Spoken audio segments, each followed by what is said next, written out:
everybody. I'm here today with Stephenie McCusker. Ciao Stephenie, hi. Hello, how are you? Here is morning and you are going to sleep. It's incredible the time zone. That's right, it's a big difference. So Stephenie, thank you for agreeing to this interview with me. You are super busy. I know that you are super busy. You are at the end of the day, your kids are in bed and etc. Time for you. This is my me time. I get to chat with you. I'm excited. So Stephenie is a goddess. Okay, everybody knows you. You are in all our manuals. You are a superstar. I get that a lot as far as in the Eldoa community, but that's the weird part is people actually know what I look like. You are a superstar. Let me tell this. So what's about you? So you are a kinesiologist, a massage therapist, right? I have here a lot of notes about you, an athlete, a great Eldoa performer, a Czech holistic coach, a Czech exercise coach, and Dr. Voyer was your mentor, right? The topic of this interview, it's a particular interview, I don't know, it's details and Eldoa. So my first question for you, details in Eldoa method are everything, and palpation is the peculiarity that makes Eldoa so extraordinary and so different compared to other techniques in fitness industry. I mean, it's a sort of link palpation with osteopathy. Let's say that someone that don't know what Eldoa is, or maybe someone that finished yesterday, like the Eldoa student, the Eldoa 1 and 2 course. So can you explain for these people what we do when we palpate and why it's so important to master this art? Yeah, the palpation aspect of Eldoa, when I was teaching the courses, it was a big part of actually having a group of people practice on different body types, because as you know, with different morphology, so you have the ectomorph, endomorph, mesomorph. So in general, you have many different body types. And so to expect each posture to feel and look exactly the same for every person just really doesn't work. You know, just physiologically. When you start to understand, when you're working with the fascial tensions, to be able to fix the lower part of the spine, everyone has their maximum amount of ability to contract or stretch or position the body. And as a practitioner, it's really important to not just look at what somebody is looking like. They might look perfect compared to a picture, for instance, in the manual. But as a practitioner, the importance of actually feeling or getting a sensation, a palpation of the area that we're trying to address. So the one in particular that I really appreciate during the courses and having people practice is the L3, L4 section. So the really interesting part of that is how just by the morph type and how much you open the arms out or become more narrow based on the morph type, you can put your finger right on the L3, L4 section and actually feel that tension change for each person that opens up the arms. And you can do the same for the legs to some extent, but really noticeable.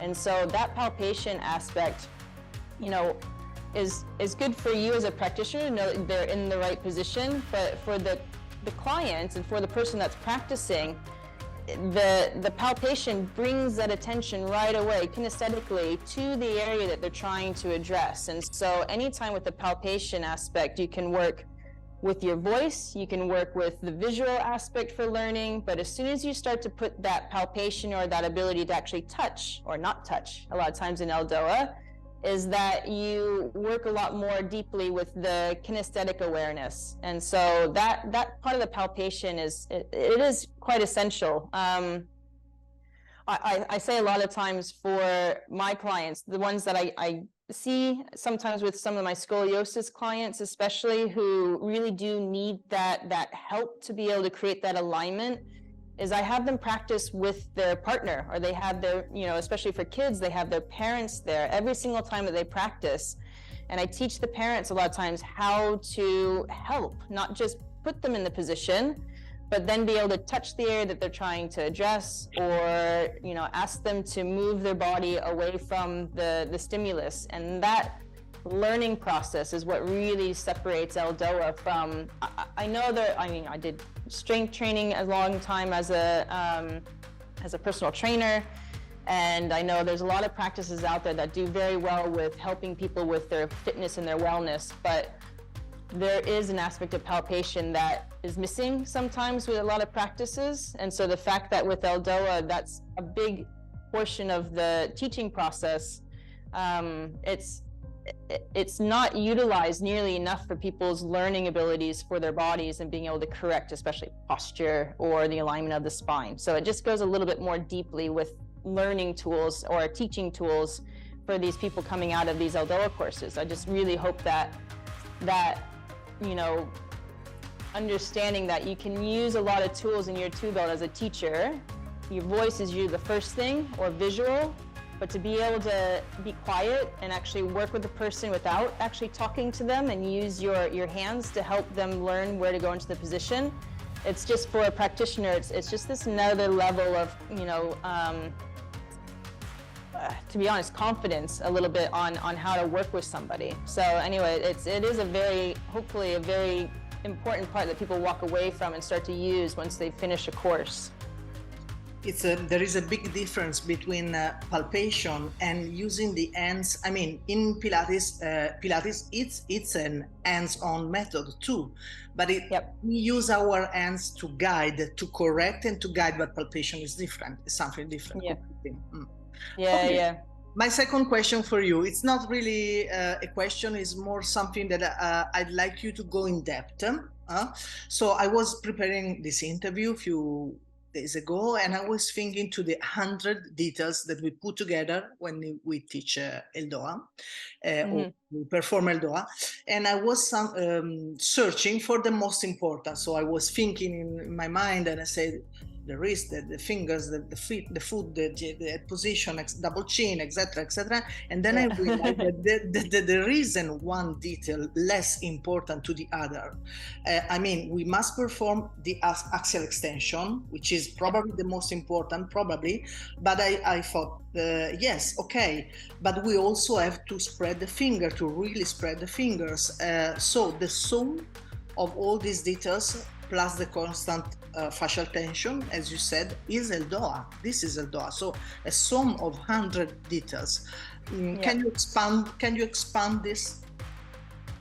If you want to talk about a level of importance, is that kind of the more important question of like, okay, if I have a list, right? I say to a client, right, here's the list of 100 things that I want you to do for this one exercise while you're sitting still, right? You're not moving, essentially. And so all my clients, when they start out, is probably, like you said, the first thing, obviously for an Eldoa, is the axial extension, right? So I explain to them, this is the important part. We want to make sure that you're actually trying to pull the top of the head away. But the second thing that most people forget almost always whenever they practice is to breathe out. So the breathing aspect is the one that, honestly, before you even get to the axial extension, is you have to get them to breathe. And that's where, the thing that most people will, they'll focus on the work, they'll focus on, being tall, they'll focus on pushing and trying to get the tension in the fascia, and then they start turning red in the face and they're not breathing one little bit during the entire minute. And so that list of importance really comes from, the preparedness. You have to be prepared to do the Eldoa. But while you're actually practicing the Eldoa, is understand that the axial extension is important, the breathing is important, and then the feedback, so the awareness of where you are in the posture, is the other part. So I most often have clients practice their Eldoas in front of a mirror or a mirror to the side. And then that way, as far as when they start to try to put that tension into the tissue, it doesn't immediately take them out of that good posture. So that part of like level of importance of what to really reinforce for somebody when they're practicing is not, it doesn't have to be perfection. Like all the time, I do explain the, how to control the tensions. If you start to lose that good position for the spine, how to take the tension off the arms or progress them so that they have the legs out of tension. All of that is kind of later down the line. but at the same time, if you ask about top three, it's the spine, right? I always try to reiterate it's the spine, and if that spine starts coming out of position, this is how you bring it back to a good way. So that as far as immediacy, or at least the most priority, it's probably those three things. Mm-hmm. Yes, they all day bread, because they have put together all this stuff. So at some point they are there waiting for the end, in my opinion. Yeah, and exactly. they Counting the everything. seconds. Yes, and they miss the briefing. You introduced my next question. You said awareness, which is the key word. So being control of the body through the mind to the brain, also known as cortico-corporeal awareness. So it's another peculiarity that I like. The most important thing that I like to do is to bother people with the perturbation. Yeah. and this being in control of the mind and of the body through the mind, reprogram or program, maybe depend on the cases, our client posture, right? So for you, in which percentage is the Eldoa about the brain and is the Eldoa about the body? It's, to be honest, and we kind of mentioned this before, as far as the order of importance is really the awareness. It starts from the very beginning. Percentage-wise, it's hard to say. Like as I mentioned with the different morph types, when you're working on palpation, how you have to adjust the Eldoas to be able to work with that person in front of you. As far as somebody's level of cortico-corporeal awareness, or their ability to have that communication with their brain and body, is not everyone starts at the same level of that. Some people have a very high level of awareness, and so you can put that a little bit lower down on the list of importance because they have the ability to move or adjust or change their body to be able to hold the posture. But for somebody who doesn't have that high level of awareness to be able to adjust or move their body into a good posture and be able to maintain that, especially when you put tension but also fatigue into the tissue. As soon as you start to get fatigue, it's amazing how much the compensations or the awareness starts to fall apart for some people. And so when you're practicing the Eldoa, it changes the percentage for that person. Somebody, I might have a lot less tension, a lot less work. They might still work for the minute, but I take a lot of the tension, or at least I progress the posture so much that they're able to actually stay aware of the actual posture.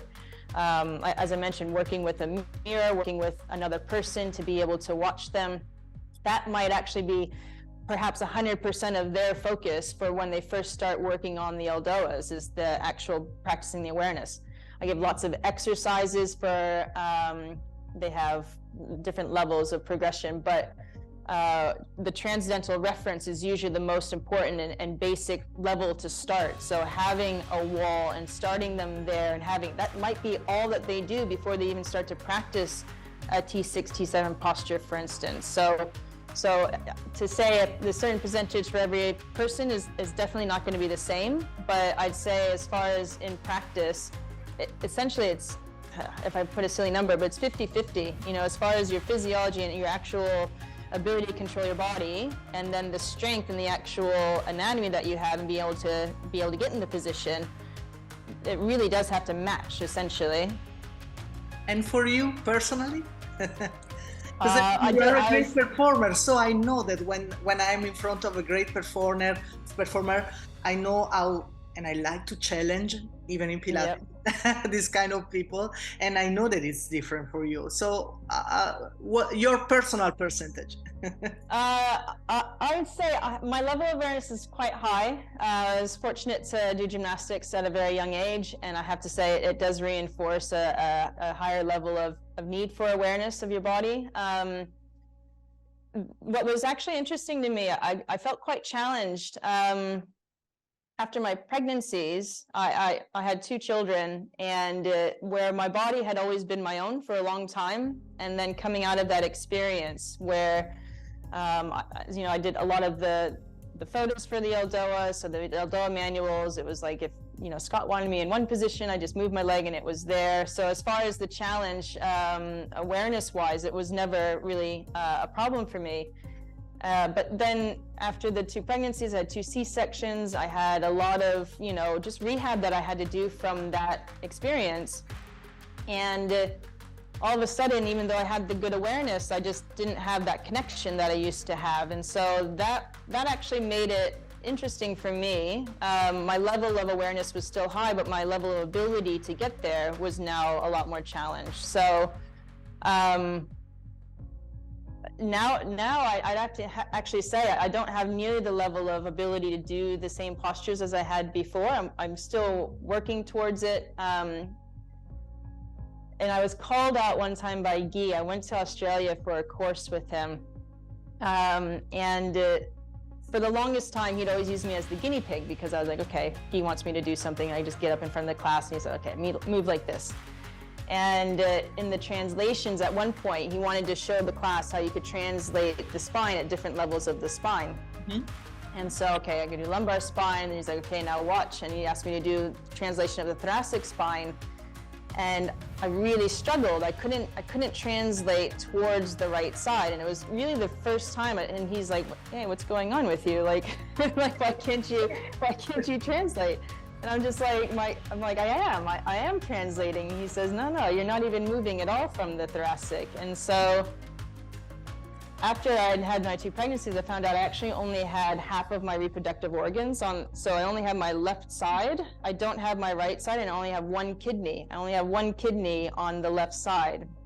And so, like, believe me, my level of awareness, or what I thought I had a good awareness of in your body, or in my body, and then finding out that actually I only had half of my reproductive organs, I say, holy moly. Like, it was like such an eye-opener of, like, you can really think that you're on top of yourself and you've got it all figured out, and then when you're all of a sudden challenged with your body, it's a little bit of a, hey, what am I going to do with this challenge? Am I going to work on it, or am I going to try to avoid it? And so since then, I've really been working quite a lot on, well, obviously for me, I'm working quite a lot on the kidney GPS and a lot of the exercises to help to maintain the good alignment for my, especially T10, T11 area down to T1. So like I said, no problems ever before, had no issues, but just enough with that, challenge for my body was just, it was interesting for me. So yeah, I'm not perfect. Nobody's really perfect.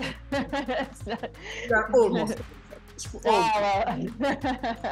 This is my last question, Stephenie. So all the trainers have their own fixation, I say, when we teach.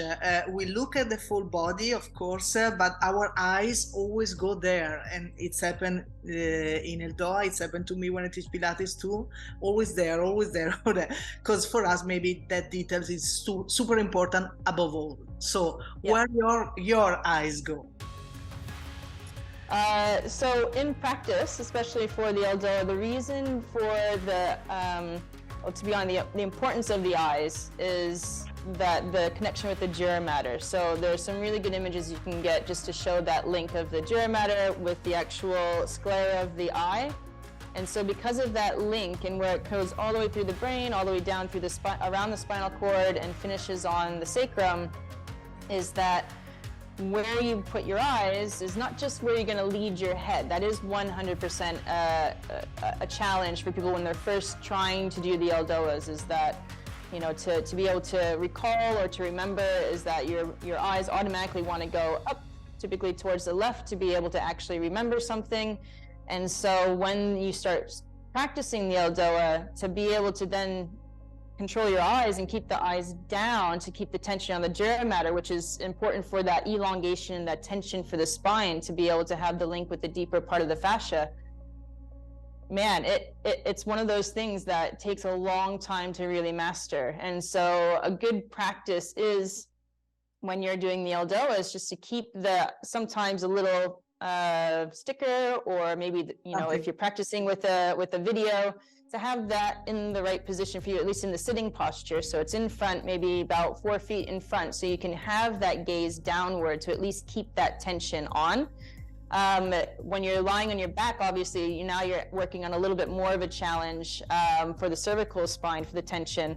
And so with each client, that's kind of how I start to introduce it is not having the whole posture of the cervical Eldoa, but really just practicing tipping the chin down and getting the eyes to look down and being comfortable with holding that tension for, might be 10 to 30 seconds before somebody might, comment on getting a bit dizzy or really uncomfortable or just having to roll that tension off. So, incorporating that into the practice,